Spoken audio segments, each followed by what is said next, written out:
Senhor Jesus, muito obrigado por esse dia, muito obrigado pela oportunidade de estarmos reunidos aqui. Infelizmente, a gente não pode se reunir pessoalmente, mas agora a gente se reúne aqui virtualmente. Eu peço ao Senhor que esteja presente aqui conosco, que nos dê clareza, que nos ajude a entender um pouco mais sobre a Bíblia, sobre a lição. Esteja com cada família aqui presente. E é o que eu te peço e agradeço em nome de Jesus. Amém. Amém. Amém. Bom, nossa classe de professores, para quem não sabe, a gente divide ela em 3 partes, né?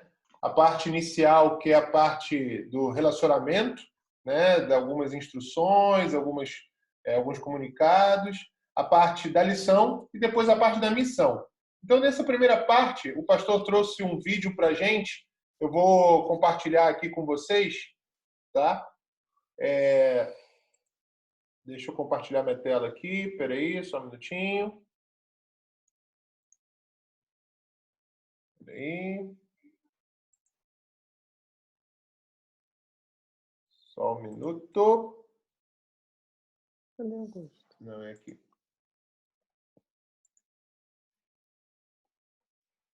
Estão vendo a minha tela aí já? Sim? Então, dá um joinha aí para mim, por favor. Sim. Aparecendo. Então, beleza. Vou soltar o vídeo aqui. Dicas para os professores de escola sabatina. Estão ouvindo o som? Não. Nada do som? Não. Tem uma opçãozinha que você tem que marcar na hora de compartilhar ali no menu do áudio, para incluir o áudio do sistema. Peraí. Eu tô ouvindo bem. Eu estava ouvindo bem também. Ah, vocês estavam ouvindo o áudio? Eu tô ouvindo. Eu estava. O tananana. Mas baixinho. Eu tava ouvindo também, hein? Boa noite, feliz sábado! Boa noite, André. Sábado. Só nos Estados Unidos que tá saindo áudio. Peraí. Vai lá, Augusto. Como é que é o negócio que você falou? Tem uma opção na hora de compartilhar, incluir o áudio, compartilhar também o áudio no Zoom, entendeu? Ah, sim. Beleza, agora que eu vi aqui, peraí. Está ouvindo pelo seu microfone, aí fica ruim. Não, beleza. Então, vamos lá. Agora sim, eu não tinha reparado aqui embaixo. Agora sim, peraí.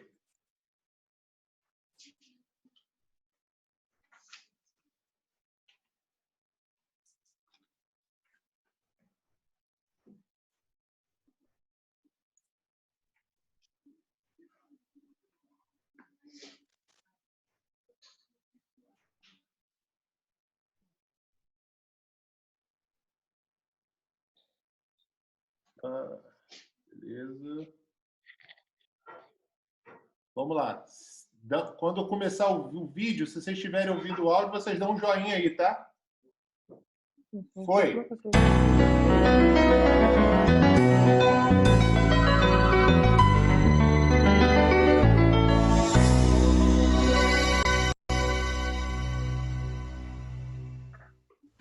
A palavra-chave que nos motiva a fazer as coisas é necessidade. Se um aluno sente que suas necessidades são satisfeitas por preceitos bíblicos, prestará atenção e estudará. Quando o professor reconhece e capta as necessidades emocionais, físicas e espirituais dos alunos, lutando por satisfazê-las, obterá resultados práticos e diários na vida dos alunos. Para que isso aconteça, conheça seus alunos, fora da unidade e das reuniões naturais do sábado. Visite-os, coma com eles, faça festa com eles, se necessário, chorem juntos. Esse era o método de Jesus. Ele sempre foi sensível às necessidades humanas, demonstrava simpatia, escutava suas aflições e os ajudava. Professor, você é um vendedor e a verdade é o seu produto. Por isso, desperte interesse, ligue-se ao aluno antes de apresentar-lhe o seu produto. Acabou? Vou interromper aqui. Sei não, hein? Tô achando que A AES 3.0 podia estar fazendo esses vídeos, hein? Aí. Vejo luz. Muito bom. Não, são as dicas aí disponíveis, né? Tem até um livrinho, 52 dicas, 52 ou 53. E elas são pontuais nesse momento pedagógico, no início.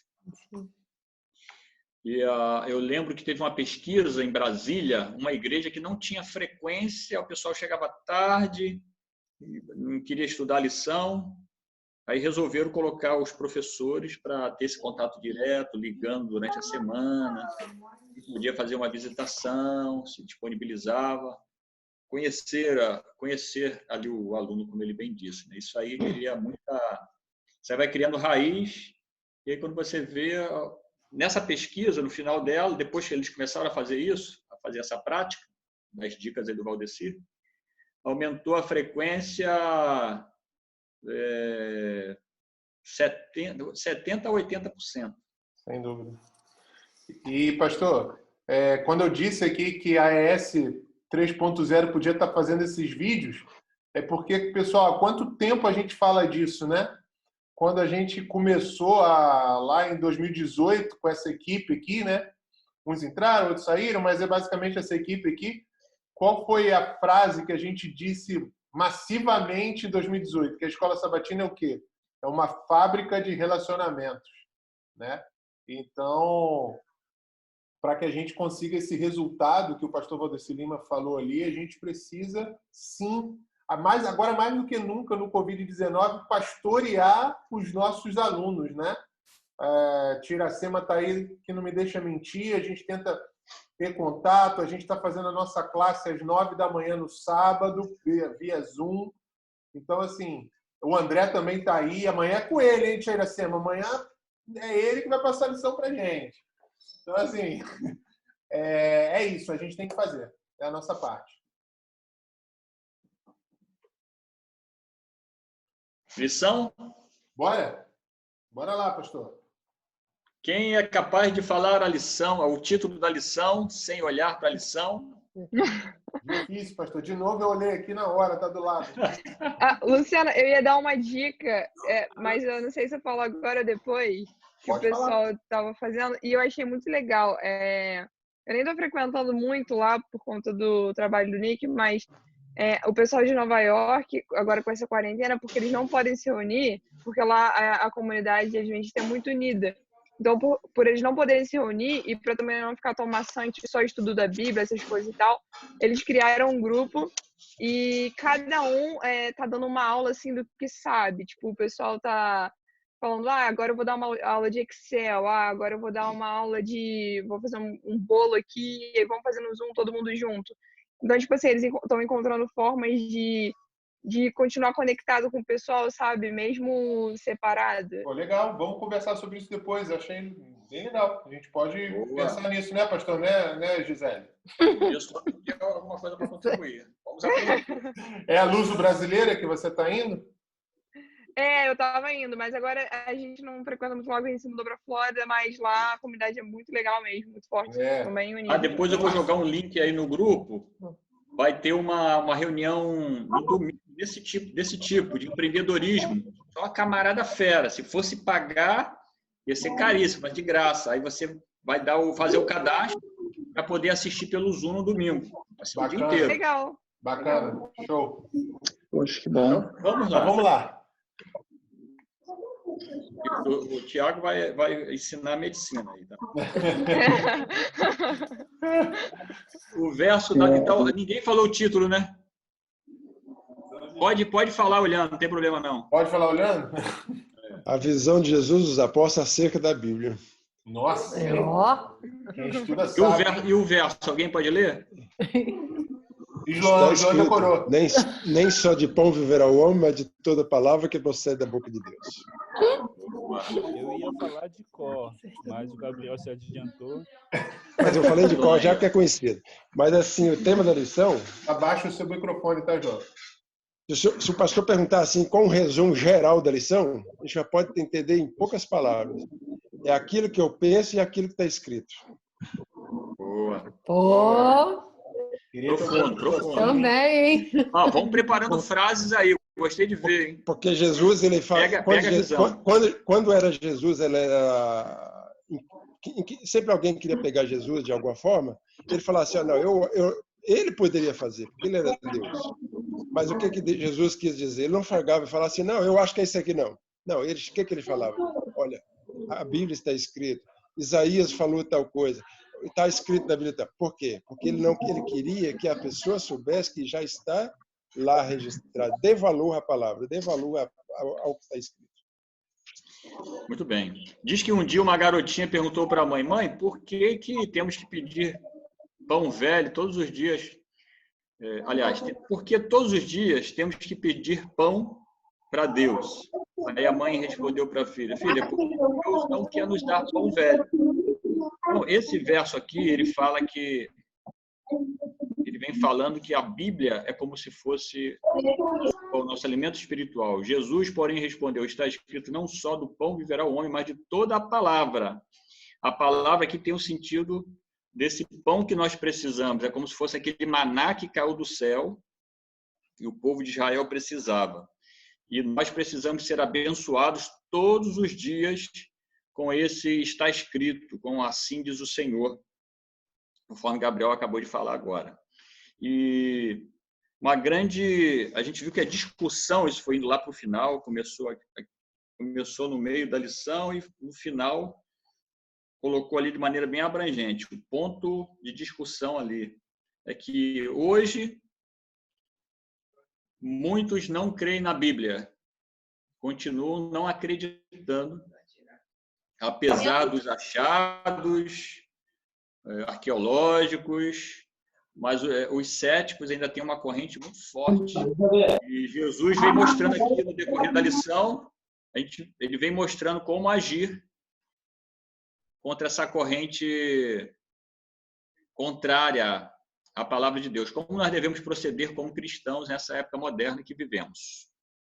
Agora que eu vejo vocês falando aí. Vocês sabem que hoje em dia a lição, a orientação é que não se passe, quando chega lá na classe, aí a gente vai passar, vamos lá, sábado, domingo, segunda, terça. Essa metodologia ela já caiu por terra. Então, a ideia é pegar as principais partes ali o ponto relevante da lição, crucial, nem que sejam umas perguntinhas e trabalhar isso com a unidade. Então, eu gostaria de ver vocês agora pegando aí um ponto importante para colocar do que você aprendeu aí. Lembrando que o bom professor é aquele que faz os alunos falarem. Opa! O senhor falou do cético, pastor. Pode entrar para falar. Mas por mais cético que seja o ser humano... Hoje, Zé, seu áudio está baixo, tá? A gente não conseguiu ouvir você, não, quando você tentou falar. O interessante é que, por mais cético, mais ateu que possa ser o ser humano em determinado momento, o último suspiro da vida dele, ele vai suplicar por alguma coisa exterior dele. Ele vai procurar por alguma força, o Deus, que ele pode não acreditar, mas ele vai suplicar. Ou seja, o ser humano às vezes tem dificuldade de reconhecer a Deus, mas no momento da dificuldade final, do último fôlego de vida, quando ele está quase morrendo, ele vai pedir clemência de alguma forma, como se pudesse alguma força. Aí ele vai reconhecer que o ser humano não é nada. Ele vê que o ser humano está sendo acabado, está morrendo. Aí, nesse momento, ele vai lembrar que precisa de alguma coisa diferente. Foi o caso que a gente ouve falar de Darwin. Ele foi um grande conhecedor, foi teólogo, e depois abandonou toda aquela crença. E no final da vida dele, ele se voltou, diz a história que ele se voltou novamente ali, quando já estava vivendo a vida indo embora, se voltou para as coisas de Deus, vendo que realmente tudo aquilo que ele tinha deixado cair por terra, ele foi um erro, toda essa teoria que ele criou, e ele viu que somente se apegando com Deus poderia ter uma resposta para os dilemas humanos. Uma coisa que a lição traz, né, pastor, hoje em dia, né, muitos são cristãos, mas nem todos creem na Bíblia como um todo. E a lição dessa semana mostra para a gente o seguinte: aquele que diz que é cristão, ele obrigatoriamente precisa crer num dilúvio, precisa crer num Éden, num casal primitivo. Por quê? Porque porque Jesus, ele e os apóstolos trataram isso como como fatos históricos, né? Você sabe que tem correntes teológicas hoje, teólogos, que não creem no dilúvio, não creem no Éden. Sim. Salvo o engano da minha parte, me corrija se eu estiver errado, alguém aí, mas a Igreja Católica, inclusive eu já li artigos que tratam, que a Igreja Católica trata a semana da criação como dias de eras, ou como algo alegórico. A Igreja Ortodoxa também, a mesma coisa. Exato, para unir aí o que é o evolucionismo com a Bíblia. Então, assim, fala, André. Luciano, eu conversando com uma colega no trabalho, e lá eu gosto muito de falar sobre a Bíblia para o pessoal lá, né? A menina católica estava dizendo, né, que os dias semanais eram 1000 anos. Exato. E eu usava até texto bíblico, cara. Na hora, agora não me lembro quais foram os argumentos, mas me veio à luz dos argumentos, tipo assim, como é que pode, se 1000 anos, se realmente eram 1000 anos, porque como é que o ser humano ia aguentar 500 dias de sol na nuca, né? Melhor, 500 anos de sol, depois 500 anos de tarde de manhã. É impossível sobreviver, ter vida depois de 500 anos de sol na mulher. Verdade. No hebraico, tarde de manhã, tem a palavra na tradução bíblica lá, se eu não me engano agora, Ion. Se você passar. Ion e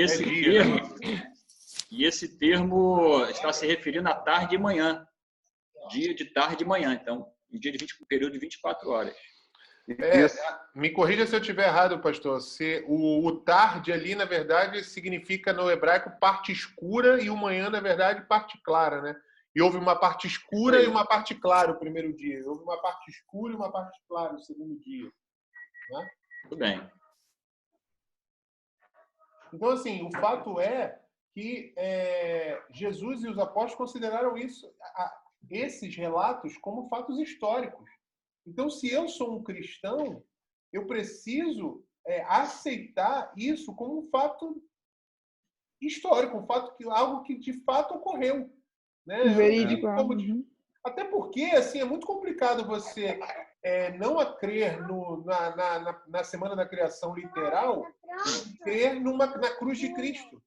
Né? Não crer no pecado original e crer na cruz de Cristo. Não faz sentido. Luciano, Luciano, tá ouvindo agora? Sim, agora sim. Então, só porque a gente teve um problema técnico aqui, mas o Papa chegou a declarar, tá, que Deus não é como se fosse um mago com uma varinha de condão.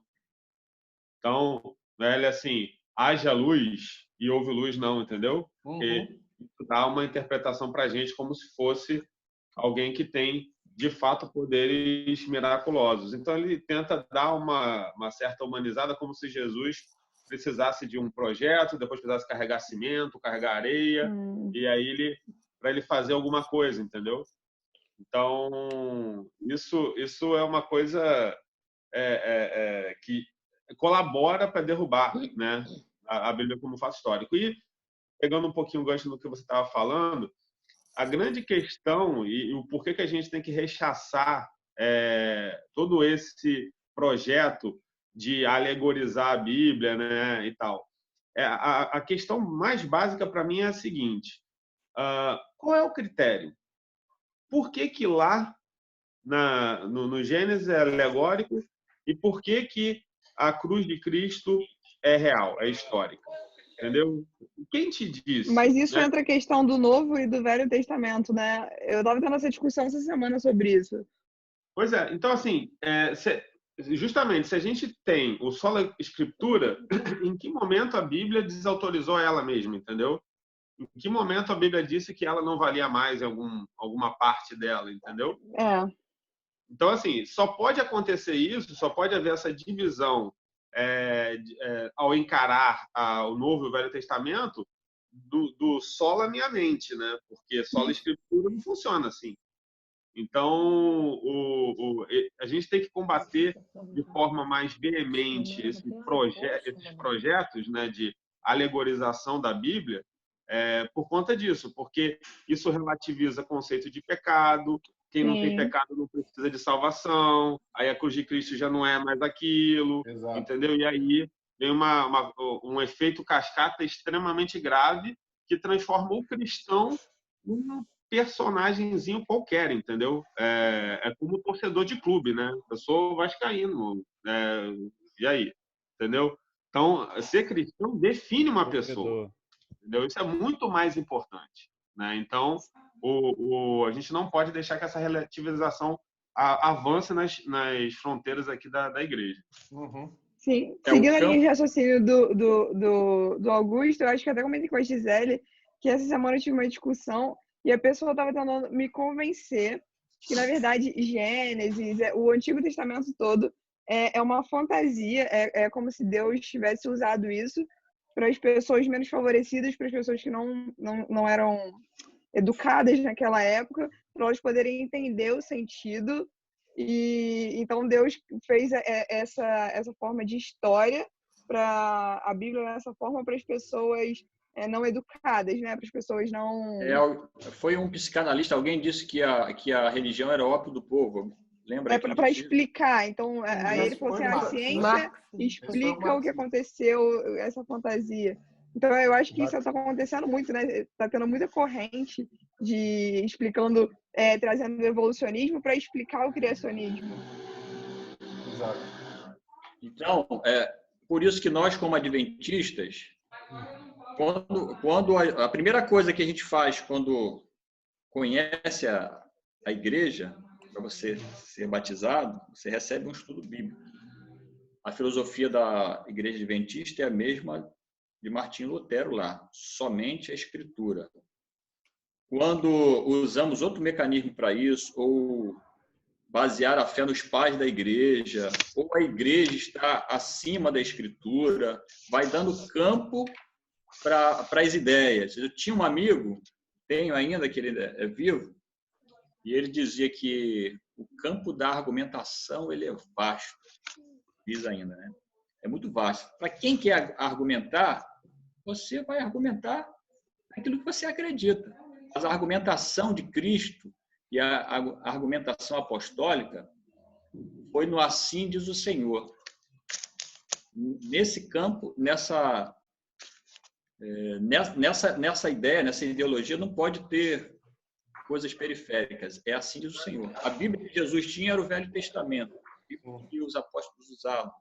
Também era. E muitas coisas vieram se repetir no Novo.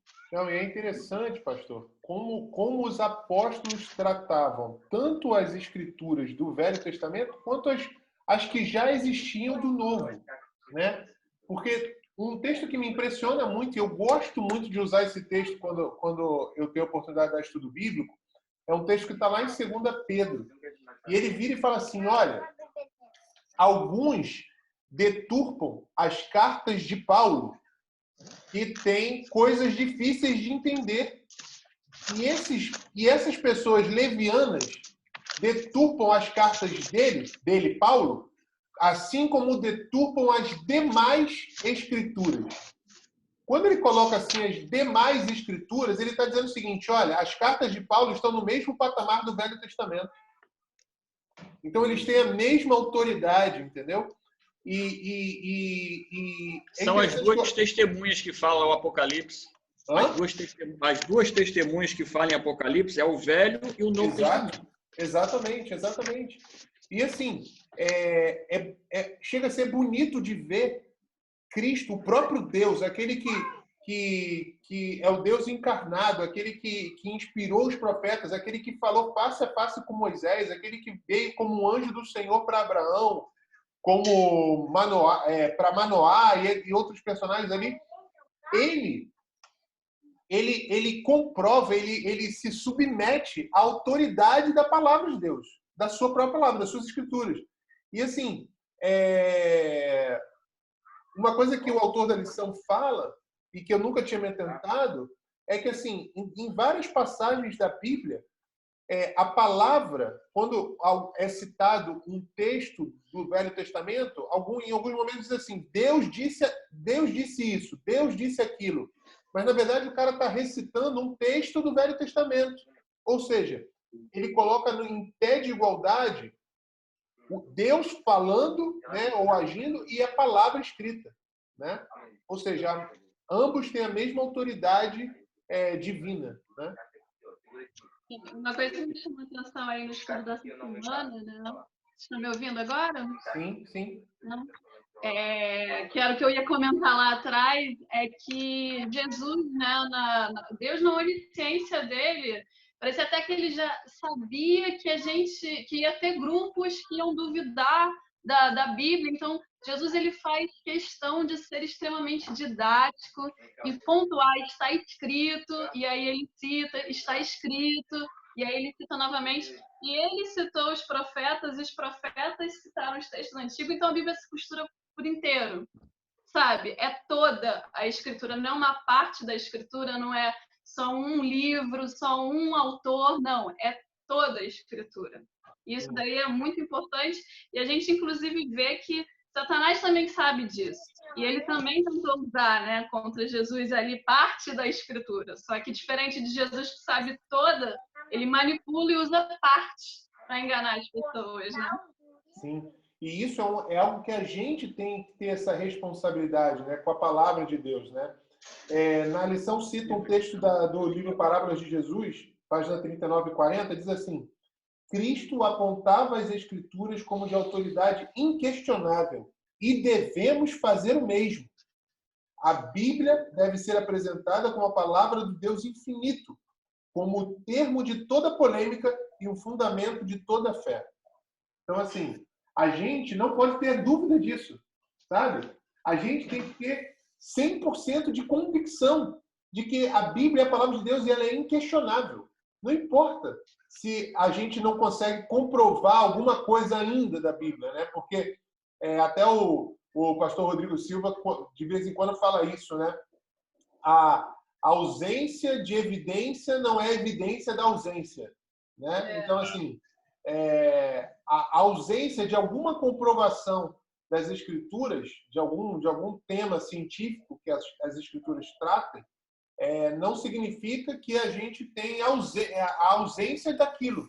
Né? A gente só ainda não descobriu uma evidência. Mas, assim, o fato é que a gente precisa ter convicção pela fé e confiar na autoridade da Bíblia. Fala, João. Só pegando o gancho do que tu falou aí, por exemplo, tem muitas evidências do que os nossos pais antigos, eles não conheciam, mas mesmo assim acreditavam. E hoje a gente vê coisas que apareceram que comprovavam o que realmente a Bíblia dizia há muito tempo atrás. Sim. Pedra de Roseta, entre outros aí. Tá? Eu quero colocar um PowerPoint aqui, mas vai falando aí. Que... Não, vamos lá. O negócio sumiu aqui, mas eu vou ter que minimizar aqui.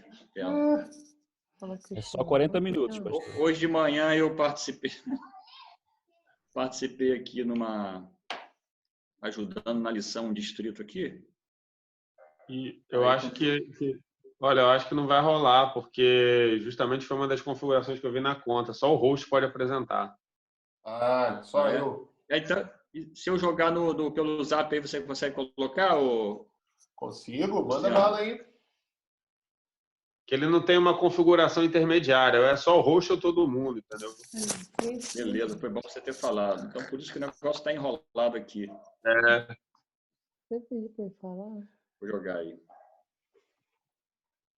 Mas, enfim, enquanto o pastor tá mandando o negócio, o João tocou num ponto, né, de muitas coisas que tinham no passado, que as pessoas criam, mas sem ter evidência. Hoje a gente tem evidência, né? Então, a Pedra de Roseta foi os manuscritos do Mar Morto, alguns escritos babilônicos que comprovaram personagens do livro de Daniel, que as pessoas sempre questionaram o livro de Daniel, diziam que o livro de Daniel tinha sido escrito na época dos Seleucidas, na época do Império Grego, e depois foi se comprovando muitos personagens do livro de Daniel e muitos termos do livro de Daniel na cultura babilônica. Então, assim, a gente precisa crer na historicidade da Bíblia Sagrada, na historicidade dos relatos ali descritos, né? E, principalmente, isso nos traz evidência de que a mensagem de salvação ali descrita também é verdadeira, né? E é por isso que Jesus e os apóstolos, eles criam nisso. Eles criam piamente nisso. Eles entregaram a vida por isso, né? Então, assim, é algo que a gente tem que ter em mente, né? Pedro diz, né, que todo cristão precisa saber da razão da sua fé, né? Então, será que hoje a gente consegue fazer isso? É uma pergunta que ninguém precisa responder, mas precisa meditar, né? Estou abrindo já aqui. Apareceu aí? Já estou abrindo aqui já.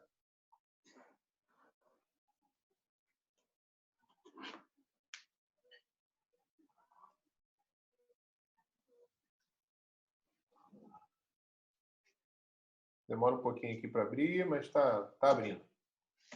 Vai dar certo. Alguém mais com contribuição aí? Só tem gente. Cristiano hoje está quietinho. Só tem gente. Pastor? Não, tá beleza. Já achei aqui. Não. É porque estava aparecendo aqui diferente, mas... Eu tinha digitado aqui em outra forma aqui, mas tinha dado zebra. Eu tive que colocar do comum mesmo, normal aí no PowerPoint. Mas vai lá. Tá vendo aí? Sim. Sim, estamos vendo. Qual o slide o senhor quer que chegue? Vamos lá. A importância da Bíblia. Essa semana tem que ficar fixado na nossa cabeça, né? Se porventura tem alguém ainda que não conseguiu dar esse devido valor, principalmente na hora de pregar, a Bíblia é a nossa ferramenta principal, é a nossa carta principal que nós temos para a nossa fé, como os apóstolos tinham, como Jesus Cristo tinha. E lá em 2 Timóteo 3,16 diz que... me ajudem aí na leitura, por favor. Uma pessoa aí para ler. Okay. Tem que nomear alguém, né? A voz mais grossa que eu ouvi aí. Olha aí, me chamaram. O problema, pastor, é que eu tô meio cegueta. Ih, rapaz. De repente, se eu tô de óculos, mas tô meio cegueta. Esse negócio de celular dá meio ruim para mim, mas eu vou tentar ler aqui. Vai dar certo. Qualquer coisa me corrijam aí. Toda a escritura é inspirada por Deus e proveitosa para ministrar a vontade, a verdade, para repreender o mal, para corrigir os erros e para ensinar a maneira certa de viver. Não está certo. De vez em quando me basta. De vez em quando me basta, mas é isso aí mesmo. Fechou, valeu. Isso é o beabá que a gente aprende como crente. Agora, diz que a escritura, ela transmite um vigor mental do estudante dela. Quem estuda a escritura, vamos ver aqui o que diz o texto. Os que mais bem se acharem familiarizados com a sabedoria, propósito de Deus, de maneira como foram revelados em sua palavra, tornam-se homens e mulheres de vigor mental e podem tornar-se obreiros eficientes como o grande educador Jesus Cristo, fundamentos da educação cristã. E a leitura da Bíblia, ela fortalece os nervos e acalma. Se tem alguém nervoso, usa a Bíblia, ela tonifica, um tonificante. 15 minutos de leitura da Bíblia, se você reservar 15 minutinhos de leitura da Bíblia, é possível que durante o ano você tenha lido ela toda. Diz que o europeu, ele lê pelo menos 10 livros por dia. Brasileiro lê quanto por dia? Por ano. Brasileiro lê quantos livros por ano? Só Facebook. Se você ler a Bíblia, se você, um ano lendo a Bíblia, são quantos livros? 66. Você vai estar à frente de qualquer pessoa. Veja como é importante a Bíblia. E a mente das pessoas fossem colocadas sob disciplina mediante a cabal pesquisa das Escrituras, haveria 100 conversões à verdade, onde hoje há somente uma. Eu achei fantástico. Ontem o Alex, o obreiro bíblico, ele é doidinho. Eu estou falando para ele não fazer isso. Mas ele fez. Ele foi numa casa ontem, e o Abraão também é outro doidinho, alucinado. Foram numa casa. Rapaz, ele mandou uma foto para mim aqui, coisa mais linda. Tinha uma família sorridente. Prepararam a mesa, ficaram aguardando lá, que eles falaram que iam lá. A garotinha, quando viu ele chegando, falou que era Deus que estava chegando. Viu a Bíblia na mão deles. E as pessoas sorridentes ali, com o coração aberto para aprender sobre a Bíblia. Estava a foto ali na mesa, tinha 7 pessoas estudando a Bíblia. Coisa fantástica. Em meio a essa pandemia aí, celebridades que reconheceram o valor das Escrituras Sagradas. Então, você conhece bem da história. Esses indivíduos aí, Isaac Newton, por exemplo, alguém sabe aí que ele sabia, nós até falamos isso numa lição aí já, né? Ele escreveu mais sobre a Bíblia, sobre ciências, Daniel e Apocalipse, do que a própria ciência. Sim. Abraham Lincoln, presidente dos Estados Unidos, ultimamente ocupado em ler a Bíblia. Tirai o que puderes deste livro, pelo raciocínio, pelo resto, e o resto pela fé. E vivereis e morrereis um homem ou uma mulher melhor. Napoleão, a Bíblia não é um livro simplesmente. É um ser vivo que tem o poder de conquistar os seus adversários. Então, indivíduos que até hoje são considerados pessoas importantes aí para a história, que sabiam da grandiosidade que era esse livro, a palavra de Deus, e foi útil na vida deles também. Eu acho que o maior exemplo que a gente pode ver da veracidade da Bíblia, do poder que ela tem, que ela é a palavra de Deus, é quando nós vemos uma pessoa transformada. Você vê alguém ali que você conhece, de repente, até a tua própria vida mesmo, quem você era, né? Olha quem você é hoje. Eu lembro de um indivíduo que ele tinha vindo, eu era pastor num distrito, ele tinha vindo, morou na Europa um tempo, lá na Itália, e ele chegou na igreja a primeira vez com um cabelo enorme, embaixo aqui, parecia uma mulher. Ele usava, depois chegava lá com um rabo de cavalo amarrado e fumava um maço de cigarro. Ele assistia o culto e ia lá para fora fumar. Mas ele foi frequentando a igreja, lendo a Bíblia, recebendo estudo, o povo ia na casa dele, fazia pequeno grupo. Depois de meses, a gente foi percebendo aquele indivíduo com a vida modificada. Todos aqueles hábitos que ele carregava antigo, parou de fumar. Eu pude batizá-lo, ele se tornou um ancião da igreja, uma vida transformada pela palavra de Deus. Então, o que a Bíblia significa para nós? O que ela significa para você? Ela é um livro comum? Você tem procurado praticá-la? Será que ela tem sido esquecida? Alguns deixam a Bíblia por misticismo ou tradição aberta, porque ela vai ter poder, ela vai ter força. Eu lembro que a minha Bíblia ficava aberta no Salmo 91. Eu aprendi que aquilo tinha poder, tinha força. Depois que me tornei adventista, eu aprendi diferente, né? Que ela não só precisava ficar aberta, mas ela tinha que estar aberta dentro do meu coração. Eu tinha que praticá-la, tinha que ler, tinha que ter devoção. Só assim ela vai ter o poder transformador. 5 minutinhos, hein, pastor? Terminou, né? É isso aí. O que eu quis deixar aqui para vocês é esse aspecto aí da relevância da Bíblia, a importância da Bíblia na vida do crente. Crente adventista tem que ler a Bíblia, ele tem que ser conhecedor da palavra, praticar, carregar a Bíblia. E hoje nós temos facilidade, né? Imagina na época ali de Ellen White ou na época dos pioneiros, épocas passadas, uma Bíblia é muito difícil, né? A Bíblia é pesada. Hoje você tem várias versões da Bíblia para ler na versão que você quiser. Você busca lá no Google a versão que você quer, a tradução que você quer ler, seja versão internacional, você tem à sua disposição. Tem Bíblia da mulher, tem Bíblia do desbravador, tem Bíblia de pequeno grupo, tem Bíblia disso, Bíblia daquilo. Nosso grande desafio não é a ausência de Bíblia, né? É a ausência de leitura. Mas mesmo assim ela continua sendo o livro mais lido no mundo.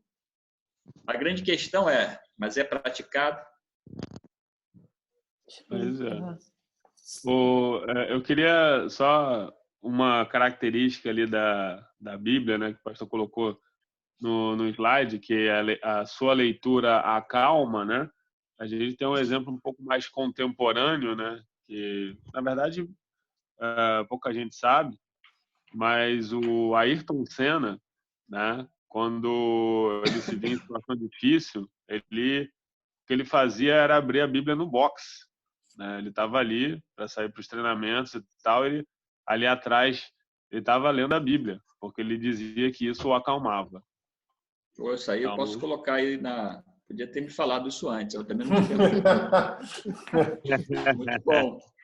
Pai, mais fã ainda de Ayrton Senna. Pois é, então... Bom, é isso, né? Gente... Isso aí, vamos para os finais. Vamos. O senhor quer falar da parte da missão, né, pastor? Isso aí. E acho que nada melhor do que a Bíblia, né? Como tema base aí para essa parte, né? A nossa missão, nosso desafio para essa semana, como instrutores bíblicos, como professores da lição da Bíblia, é aumentar a nossa rede, a nossa rede de interessados. Não sei se vocês viram lá, o Alex postou mais uma vez a quantidade de interessados que temos São 3 semanas que nós estamos aí nessa problemática. Não, um mês. Um mês. Certinho. Um mês nós conseguimos 50 pessoas que estão estudando a Bíblia de maneira... Estão estudando online. Estão sedentas, estão buscando. Tudo por contato via contatos modernos, né? Através da internet. Eu quero desafiá-lo. Faça em uma semana, quantos contatos daria para você fazer? 2, 5. Eu consegui fazer 7 contatos na semana passada. Desses 7, 5 estão firmes ali estudando a Bíblia. Os outros é porque são meio desesperados lá com o tempo e tal, não conseguiram compatibilizar ali direito. Estão usando o Zoom também em casa. Mas 5 deles estão firmes. Posso até depois mandar no grupo ali o testemunho de algumas dessas pessoas. Elas estão maravilhadas estudando a Bíblia. Então, o desafio para você aí de missão é esse. Manda esse estudo aí online, agora que tem a rota. É muito fácil. A pessoa clica ali, põe seus dados, responde e ela fica com gostinho de quero mais. Você nem precisa fazer muito esforço. E fica perguntando para ela, e aí? Alguma dúvida, alguma coisa que poderia te ajudar, tal. Quando você vê aí, a nossa rede vai estar muito maior e o benefício não é só para aquele que estuda, mas principalmente para a gente que põe isso em prática. Amém? Amém. Que bom. Amém. Vamos orar então para terminar? Amém, pastor. Vamos lá. Alguém se habilita para fazer oração? Algum voluntário? Gisele falou para mim que ela queria. Então tá bom. Gisele, pode fazer. Esses adolescentes, né? Vamos lá. Pai querido, amado Deus, muito obrigado, Senhor, novamente por essa classe, porque estamos todos aqui juntinhos, Senhor, apesar da distância.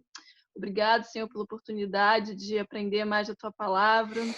Dê, Senhor, sabedoria, que a gente continue aprofundando os nossos estudos na Tua palavra, que a gente consiga, Senhor, transmitir o Teu amor para aquelas pessoas que nos cercam, ainda que seja virtualmente, através de uma mensagem de WhatsApp, através dos vídeos do YouTube, seja como for, Senhor, que a gente possa, Senhor, ter a oportunidade de falar do Teu amor durante a semana e de conseguir mais pessoas para fazerem estudo bíblico, Senhor. Abençoe o nosso restante de noite, que tenhamos um momento agradável, Senhor, no Teu santo dia, Pai. Em nome de Jesus, amém. Amém.